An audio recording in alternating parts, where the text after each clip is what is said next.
Très heureux de pouvoir à nouveau partager la parole de Dieu ensemble et de vous partager sur ce thème.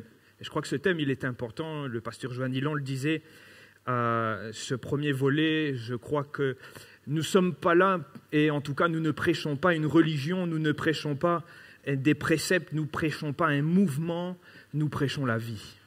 Et ce qui nous intéresse, ce n'est pas que quelqu'un adhère à un mouvement, à une religion, à un mode de vie, mais que chacun puisse vivre la vie que Dieu veut nous donner. Alléluia. Et il n'y a rien de plus merveilleux dans la parole de Dieu de voir que cette vie nous est offerte. Et c'est ce que le Seigneur veut pour chacun d'entre nous. Et plaise à Dieu ce matin que chacun puisse avoir vécu cette vie, ou en tout cas chacun puisse avoir reçu cette vie et que nous puissions croître dans cette vie. Alléluia.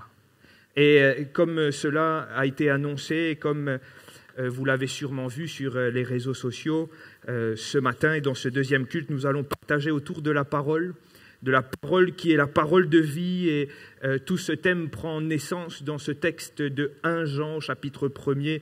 Et vous pouvez déjà ouvrir votre Bible et y aller.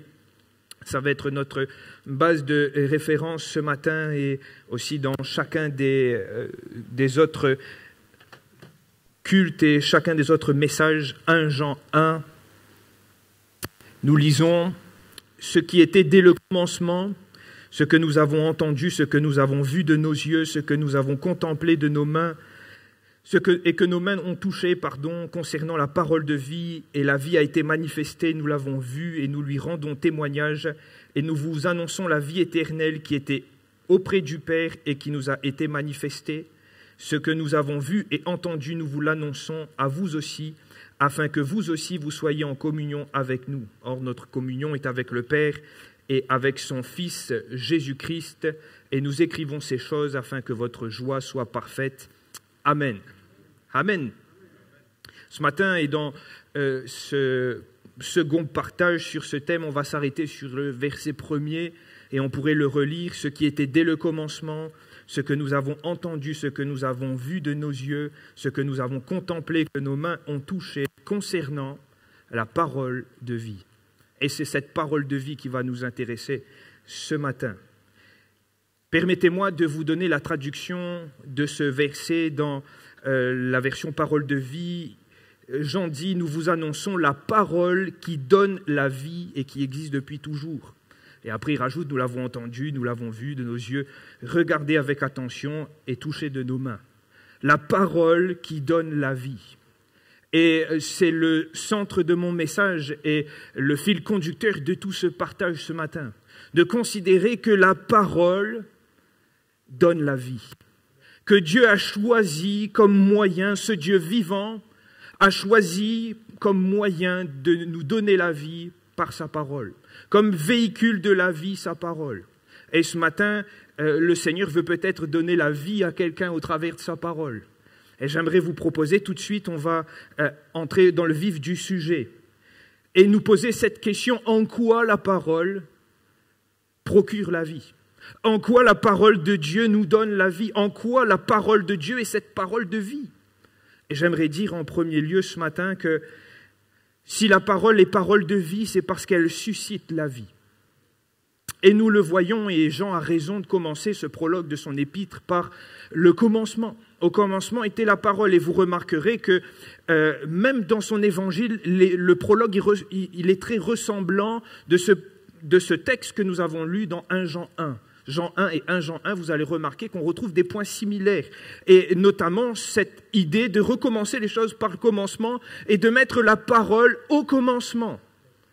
Et remarquez avec moi qu'au commencement, la parole était cette parole puissante, agissante, mais surtout cette parole créatrice. Dieu a choisi de créer toute chose par sa parole. Regardez dans Genèse 1, il dit que la lumière soit et la lumière fut. Il dit qu'il y a un jour, qu'il y a un matin, il y a eu un jour et un matin. Du néant, par sa parole, Dieu a fait germer la vie. Et dans ces textes de la Genèse, nous voyons cette essence, que la parole est celle qui suscite la vie. La parole est celle qui produit la vie. Et si nous avons vu dans le premier message que le Seigneur, Dieu, est vivant, et c'est parce qu'il est vivant qu'il procure la vie, il a créé toute chose par le moyen de sa parole. Et c'est ce que nous voyons dans Genèse au chapitre 1er. Et dans ce prologue de l'évangile de Jean, ce chapitre 1er, remarquez ce que Jean dit. Jean rajoute que tout a été fait par la parole, et il aime bien les antithèses. Jean, il rajoute, et rien n'a été fait sans la parole. Jean recentre la parole comme étant déjà là, à l'aube de la création, à l'aube de notre humanité, cette parole qui procure la vie, cette parole puissante qui crée. Et ce matin, permettez-moi de le dire, que si la parole de Dieu est une parole de vie, c'est parce qu'elle crée la vie. Et on retrouve également cette même pensée dans le cœur du psalmiste. Quand vous ouvrez la Bible, le psaume 33, le verset 9, on connaît bien, on le cite souvent, car il dit, la chose arrive, il l'ordonne et elle existe. De rien, Dieu crée. Par sa parole, il agit. Et le psalmiste aussi dit que de sa voix, il fait enfanter les biches. Il est capable, par sa parole, de créer de rien. Et c'est ce que nous voyons dès le commencement.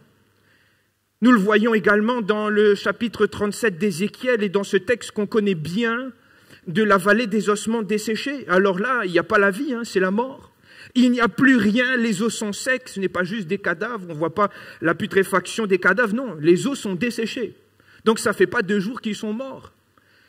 Ou peut-être même qu'il aurait été impossible à l'homme de reconstituer un squelette à partir de cette vallée d'ossements. Mais dans ce chapitre 37, Dieu va dire à son prophète, prophétise sur ces os et dis-leur, ossements desséchés, écoutez la parole de l'Éternel. Et nous connaissons la suite. De ces os sans vie, desséchés, va germer la vie.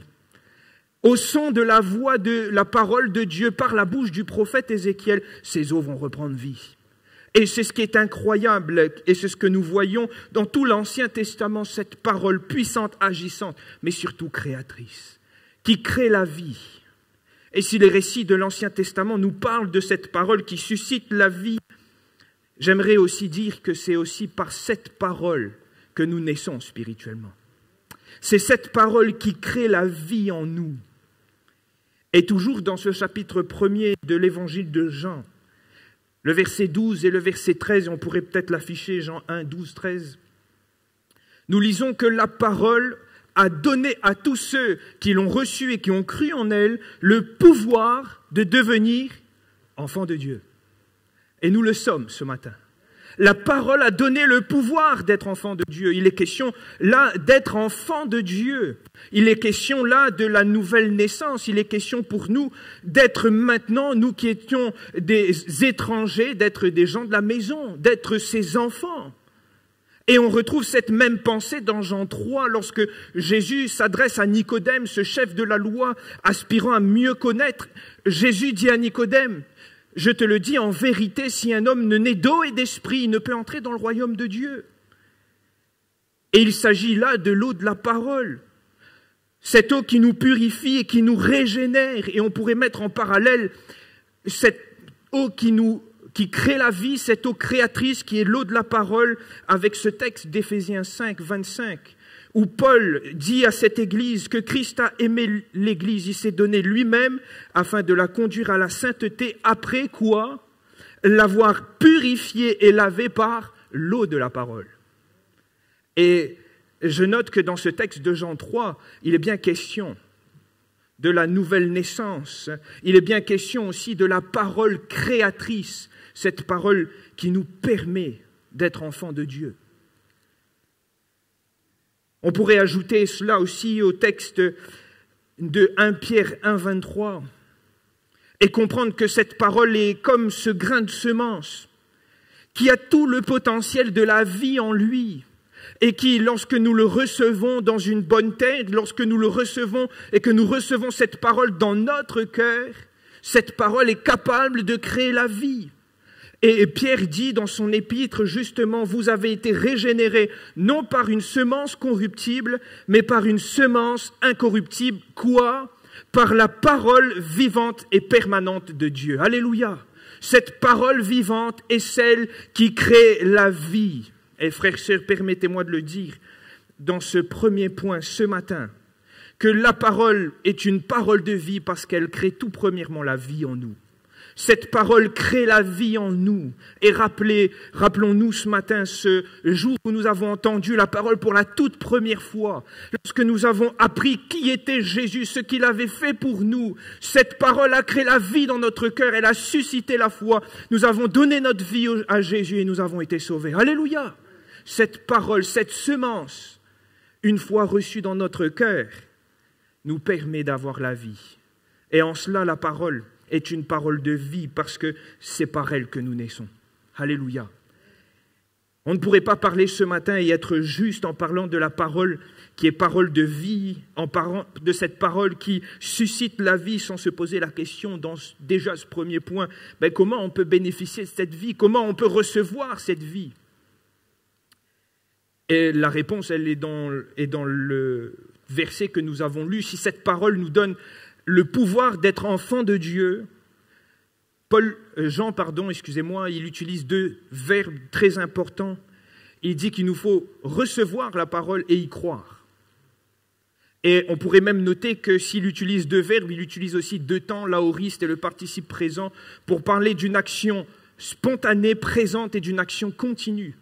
Il s'agit de recevoir le grain de semence et de le recevoir entièrement comme étant une semence non frelatée, une semence authentique, une semence qui est vraie. Recevoir la parole comme étant quelque chose qui est vrai, comme étant la parole de Dieu. Cette même parole qui, depuis la création, a suscité la vie. Cette même parole qui, de la bouche de Dieu, a créé depuis la fondation du monde. Il nous faut recevoir cette parole comme étant cette semence capable de nous régénérer et aussi capable de produire la vie. Cette action est certes spontanée, mais Jean, j'aime bien Paul ce matin. Il ajoute que il nous faut croire et il nous faut persévérer dans cette foi et dans cette croyance. Comment bénéficier de cette vie? Comment vivre la vie que Dieu veut nous donner? Comment et recevoir cette vie qui est donnée par le moyen de la parole, cette graine de semence? Il nous faut tout d'abord recevoir dans notre cœur et il nous faut y croire. Parce que cette parole nous parle de Jésus. Et de la Genèse à l'Apocalypse, cette parole nous dépeint le Christ, nous dépeint son œuvre et son cœur. Et j'aime bien cette citation de Martin Luther qui dit qu'au final, lire la parole de Dieu ou entendre, en parler, c'est simplement entendre Dieu. Il faut recevoir la parole telle qu'elle est, en tant que la parole de Dieu, cette parole de vie, et il nous faut y croire. Et permettez-moi d'ajouter à ces deux verbes un autre point que je trouve très important et qu'on retrouve aussi dans les Écritures, notamment dans ce texte de Matthieu 13, avec la parabole des 4 terrains. S'il nous faut recevoir la parole, cette parabole des 4 terrains nous amène à considérer que le terrain de nos cœurs peut être défavorable à la vie et en tout cas à ce que la semence produise la vie. Et je crois que s'il nous faut recevoir et il nous faut croire, il nous faut faire attention au terrain de nos cœurs. Si nos cœurs ne sont pas préparés, si ton cœur n'est pas préparé, travaillé pour que cette semence produise la vie, il est possible que comme dans les 3 terrains, les 3 premiers terrains de cette parole ne produise pas la vie qu'elle voudrait produire en toi. Alors s'il nous faut recevoir la parole comme étant la parole de Dieu, celle que Dieu a inspirée, celle où Dieu nous parle, s'il nous faut croire en cette parole qui nous révèle l'œuvre de Jésus et ce qu'il est, il nous faut aussi faire attention à notre cœur, afin que cette parole que nous lisons et que nous entendons ait toujours un écho dans notre cœur.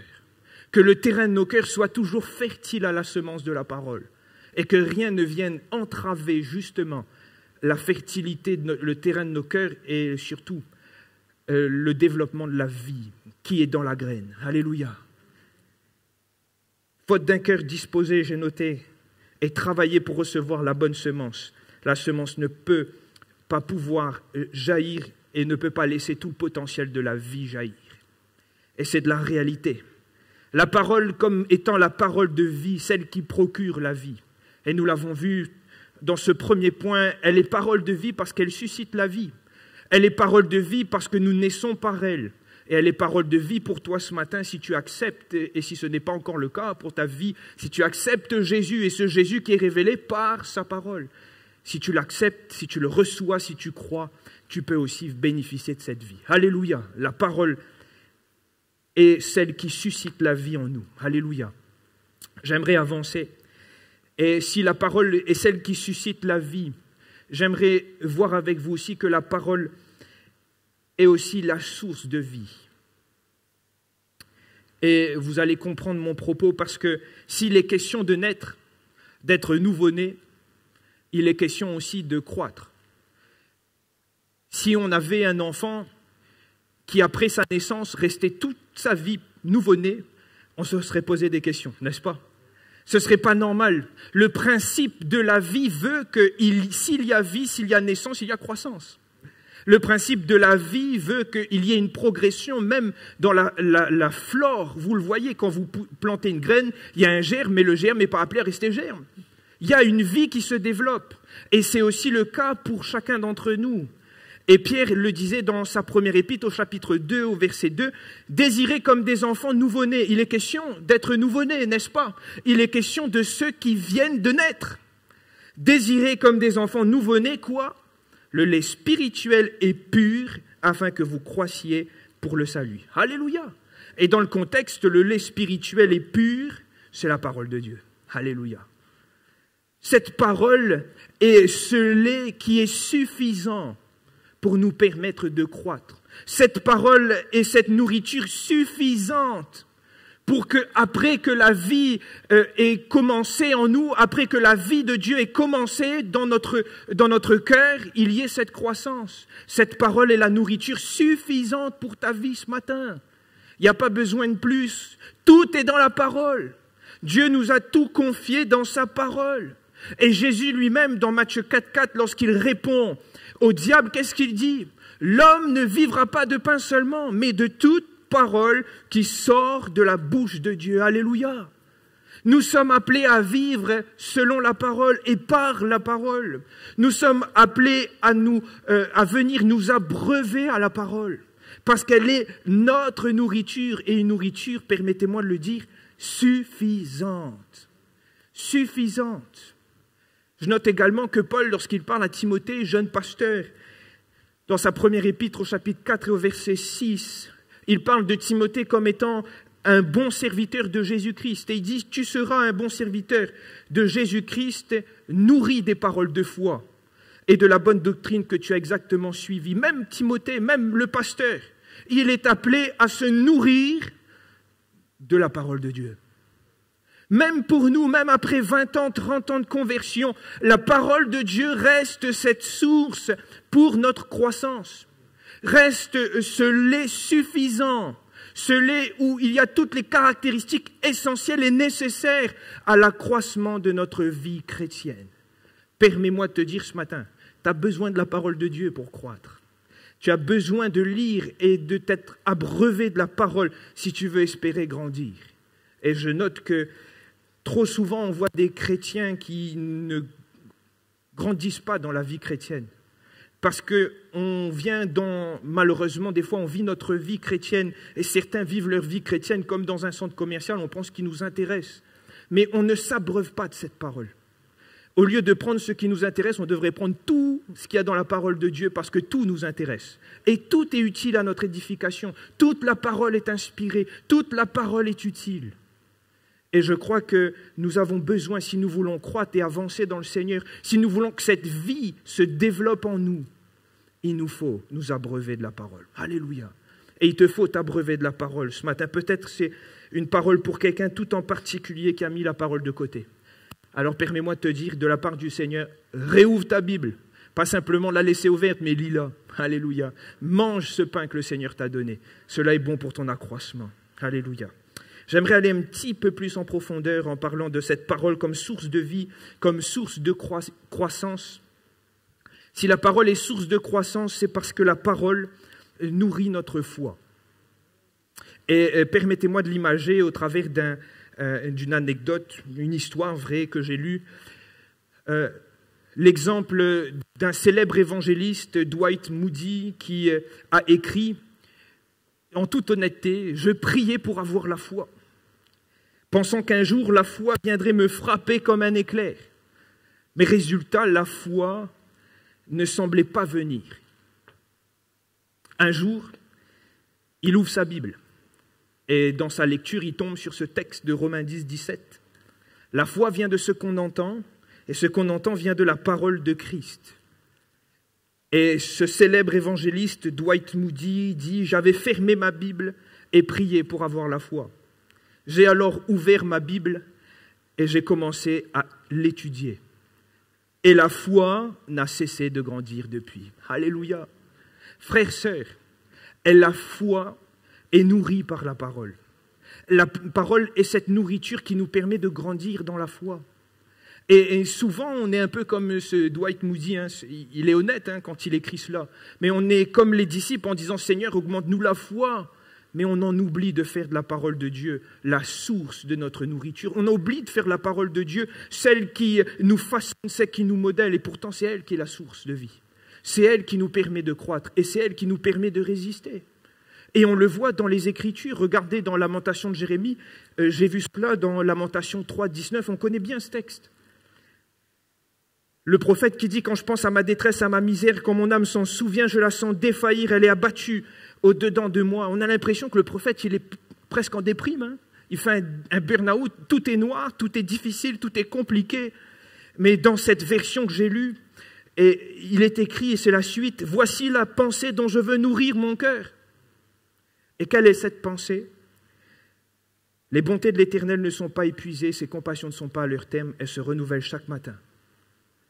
Même dans son temps d'affliction, ce qui permet au prophète de tenir, c'est de nourrir son cœur du souvenir de la parole de Dieu. Et au final, c'est pour ça que je vous dis que la parole de Dieu, c'est celle qui nourrit notre foi. Et bien plus que simplement être une parole, bien plus qu'être là pour nous encourager, c'est ce qui permet de nous faire grandir dans la foi.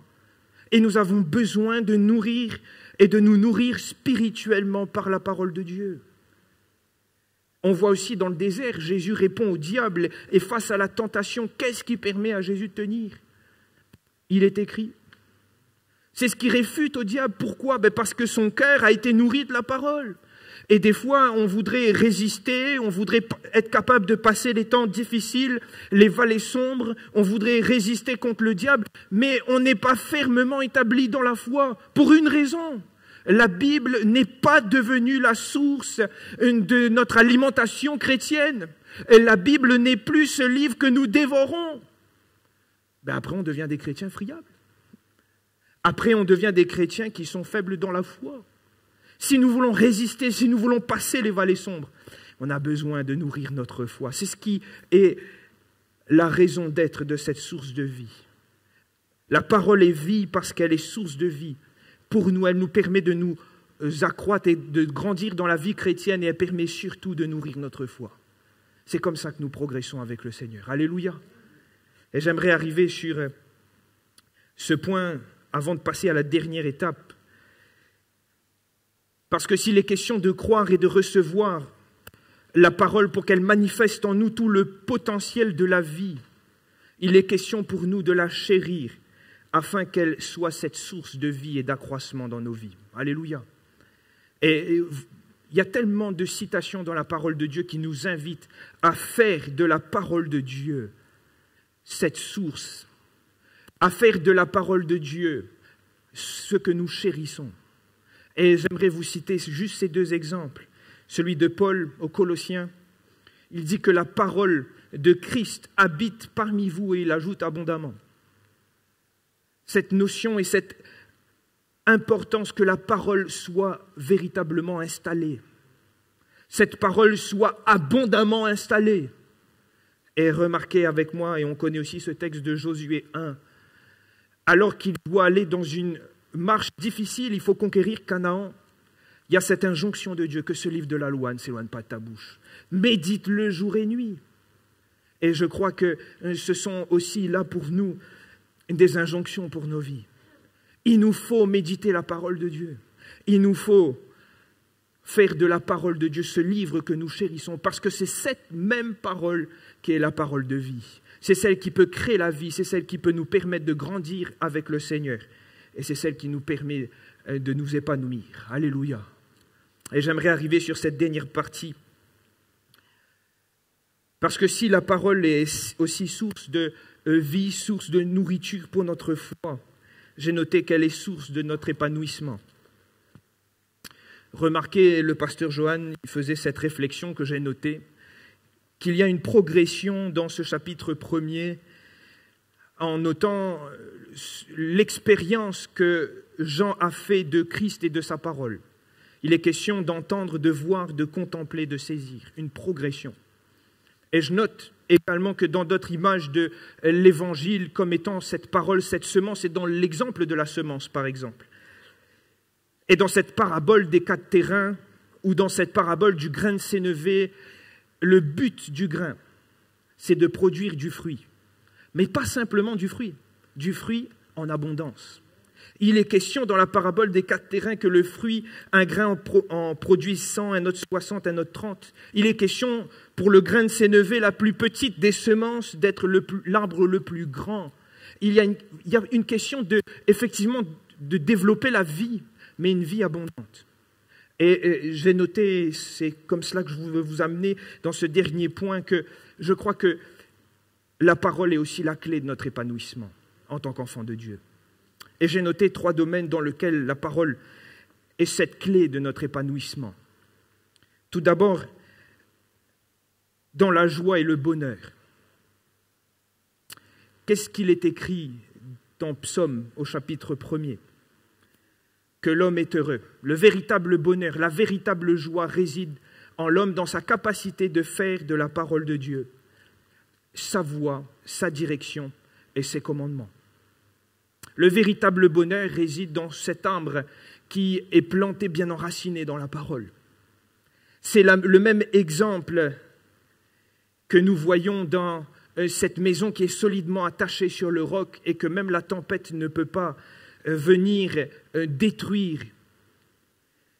La clé du bonheur réside dans notre capacité à garder, à chérir la parole de Dieu. Ça peut nous sembler particulier, bizarre, compliqué, mais c'est une réalité. C'est la parole de Dieu. Si nous chérissons cette parole, si nous nous y attelons, cette parole va devenir la clé de notre bonheur. Regardez l'expérience des apôtres, même lorsqu'ils ont été dans les fers, même lorsqu'ils ont été jetés en prison, même lorsqu'ils ont connu les pires souffrances. Et Paul qui pouvait dire qu'il avait connu les pires souffrances, cela n'a jamais altéré sa joie. Regardez l'épître aux Philippiens. Alors que Paul est emprisonné, il écrit à l'Église « Réjouissez-vous et réjouissez-vous même de mes chaînes ». Pourquoi? Parce que ce qui fait sa joie, ce qui fait son bonheur ne réside pas dans ce qu'il peut avoir, dans ce qu'il peut vivre, dans ce qu'il peut posséder, réside dans sa connaissance de Dieu, réside dans ce qu'il a avec le Seigneur, et tout cela lui vient de la parole qu'il a reçue de Dieu. Cette parole est la clé de son bonheur et fait sa joie. Alléluia. Et il peut serrer son espérance dans son cœur, cette espérance révélée par la parole, cette espérance d'être un jour avec Jésus dans le ciel, cette espérance que même si le corps périt, notre âme ne périra pas. Et tout cela nous est révélé par la parole. La clé de notre bonheur, de notre joie, c'est la parole de Dieu. Alléluia. J'ai noté également que la clé de la connaissance, c'est la parole de Dieu. L'homme aimerait bien connaître beaucoup de choses, Et il y a une course presque à la connaissance qui est présente dans notre société. On veut connaître plus, savoir comment tout fonctionne et on veut tout expliquer. Mais je note que la véritable clé de la connaissance réside dans la parole de Dieu. Luc 11, 52, Jésus va reprocher aux docteurs de la loi d'avoir retiré cette clé de la connaissance aux hommes. Et cette clé de connaissance que Jésus parle, c'était la parole de Dieu. Il reproche aux docteurs de la loi d'avoir retiré au final la parole de Dieu dans son authenticité et au final d'empêcher les hommes de connaître véritablement Christ.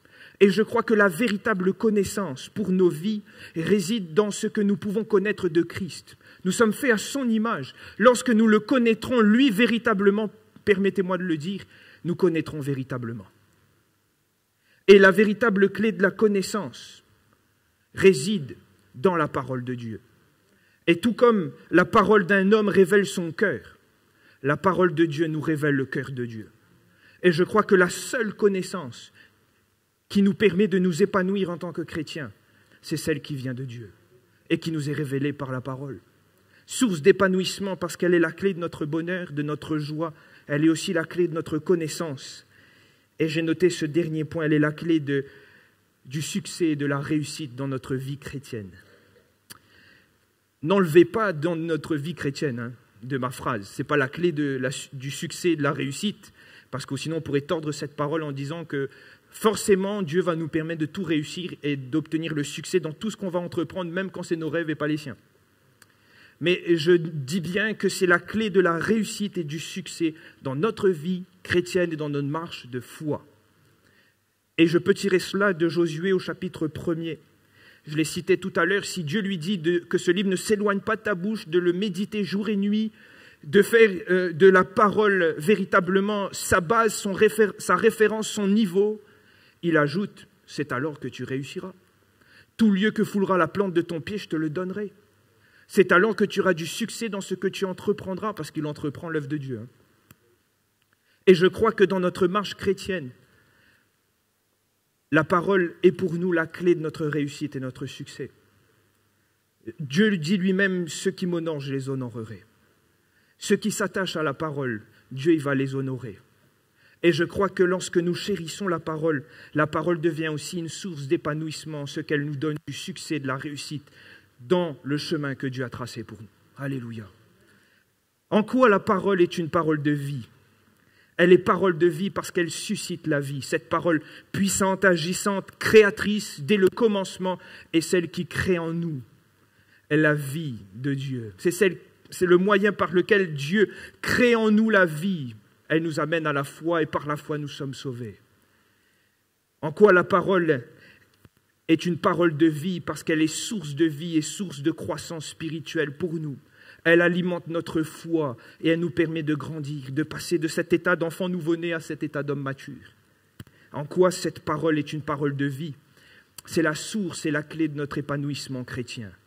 Elle nous permet d'avoir la véritable connaissance de Dieu, de vivre le véritable bonheur et la véritable joie.